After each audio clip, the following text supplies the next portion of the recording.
అందరికీ నమస్కారం.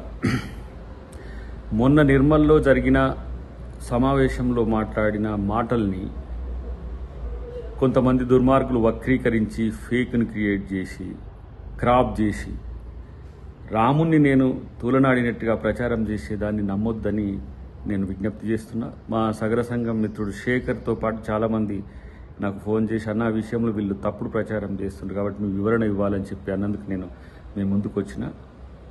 రాముడు అందరివారు. రాముడు బీజేపీ వాళ్ళకు మాత్రమే సొంతం కాదు. అదే విషయాన్ని నేను చెప్పిన. దాంట్లో చాలా స్పష్టంగా రాముణ్ణి మొక్కుడే బీజేపీని తొక్కుడే అన్న దాన్ని కూడా పక్కన పెట్టేసిండ్రు. సో ఆ కసిని అమిత్ షాను మోడీని రాజకీయ విమర్శలు చేస్తే అది రాముని మీదకి తెచ్చి రాజకీయ పబ్బం గడుపుకోవాలనుకుంటున్నారు.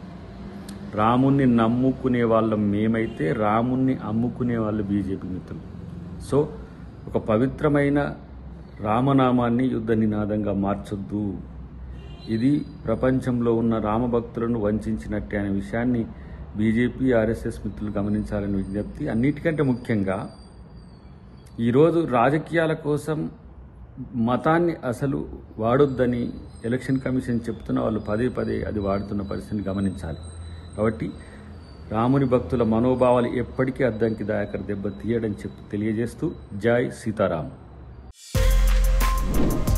For more videos like this, subscribe Big TV channel.